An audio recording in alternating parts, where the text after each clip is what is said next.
పూరా లోకల్. ఇన్సిడెంటల్గా ఈరోజు ముఖ్యమంత్రి గారు, డిప్యూటీ చీఫ్ మినిస్టర్, ముఖ్యమంత్రి గారి కొడుకు చంద్రబాబు గారు, పవన్ కళ్యాణ్ గారు, లోకేష్ గారు అందరూ విశాఖపట్నంలోనే ఉన్నారు. ఆఫ్కోర్స్ వాళ్ళ కార్యక్రమాల కోసం అందరూ విశాఖపట్నంలో ఉన్నారు. కానీ ఏది ఏమైనా అందరూ విశాఖపట్నం చేరారు. చాలా సంతోషం. ఈరోజు విశాఖపట్నం స్టీల్కు సంబంధించి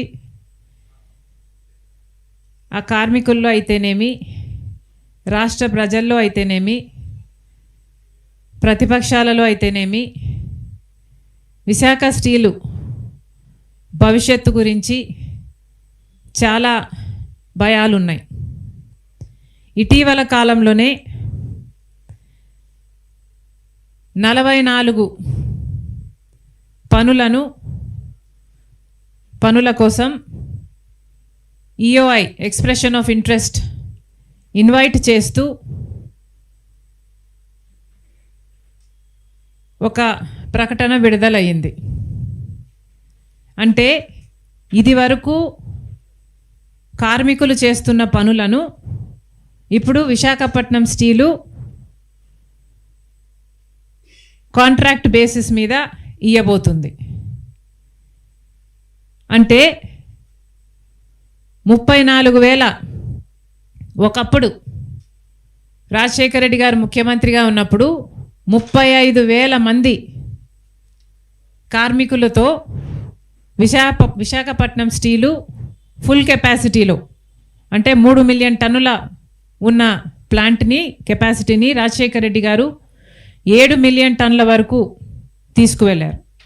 ఆ టైంలో ఫుల్ ఎంప్లాయ్మెంట్లో నడిచిన ప్లాంటు, 35,000 మందితో నడిచిన ప్లాంటు ఈరోజు కేవలం 20,000 మందితో మాత్రమే, లేక అంతకంటే తక్కువే మందితోనే నడుస్తుంది.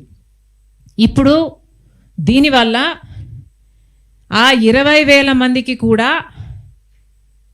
ఉద్యోగాలు పర్మనెంట్ అనో లేకపోతే ఒక భరోసానో లేకుండా పోతుంది. అంటే ఉన్న పనులకు కూడా, ఇదివరకు కార్మికులుగా చేసే పనులకు కూడా అవుట్సోర్సింగ్ ఇస్తే ఇక మొత్తం కార్మికులను అవుట్సోర్సింగ్ పద్ధతుల్లోనే ఎంప్లాయ్ చేసుకుంటే ఇక రెగ్యులర్ ఉద్యోగస్తులు కానీ, ఉన్న కాంట్రాక్ట్ బేస్లో ఉన్న ఉద్యోగస్తులకు కానీ ఏ మాత్రం భరోసా లేకుండా పోతుంది. ఇది ఎక్కడి న్యాయమని అడుగుతున్నాం. మోడీ గారు ముఖ్యమంత్రి అయినప్పటి నుంచే వైజాగ్ స్టీల్కు ఈ శాపం. కాంగ్రెస్ పార్టీ అధికారంలో ఉన్నంత వరకు 2014 వరకు బ్రహ్మాండంగా నడిచింది విశాఖపట్నం స్టీలు. అసలు కాంగ్రెస్ పార్టీ చిత్తశుద్ధితో ఇందిరాగాంధీ దగ్గర నుంచి రాజీవ్ గాంధీ అయితేనేమి, ఆ తర్వాత పివి నరసింహారావు గారు అయితేనేమి, రాజశేఖర రెడ్డి గారు అయితేనేమి, ఇలాంటి ఎంతోమంది కాంగ్రెస్ పార్టీ నాయకుల చేత కలకలలాడిన ఈ ప్రాజెక్టు కాంగ్రెస్ పార్టీ అధికారంలో నుంచి దిగిపోగానే 2014లో మోడీ ప్రధానమంత్రి అవ్వంగానే ఒక శాపం లాగా మొదలైంది విశాఖపట్నం స్టీలుకు. ఎందుకని అడుగుతున్నాం. విశాఖపట్నం స్టీలు ప్రైవేటైజ్ చేయాలి అన్న ఆలోచన మోడీ గారు చేయడం దుర్మార్గం కాదా? విశాఖపట్నం స్టీలు లాభాలలో నడుస్తే దాన్ని ప్రైవేటైజ్ చేయడం సాధ్యం. కాబట్టి విశాఖపట్నం స్టీల్ను క్రమేణా సైలెంట్ కిల్లింగ్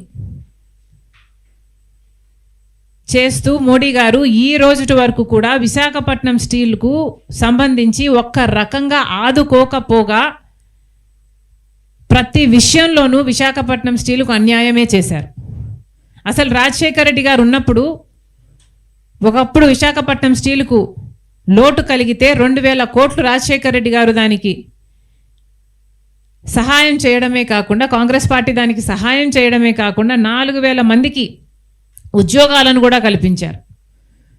ఈ రోజు వరకు కూడా భూములు ఇచ్చిన వాళ్ళు 7,500 మంది ఆ కుటుంబాలు ఉద్యోగాలు కావాలి అని మాకు ఇంకా ఆ రోజు ఇచ్చిన మాట ఈ రోజు వరకు కూడా నెరవేరలేదు అని ఈ రోజుకు కూడా వాపోతుంటే వాళ్ళకు ఉద్యోగాలు ఇవ్వాల్సింది పోనిచ్చి వాళ్ళకు భరోసా కలిగించాల్సింది పోనిచ్చి ఉన్న వాళ్ళకు కూడా భద్రత లేకుండా ఈరోజు చేస్తున్నారు మోడీ గారు నాయకులు అందరూ కలిపి.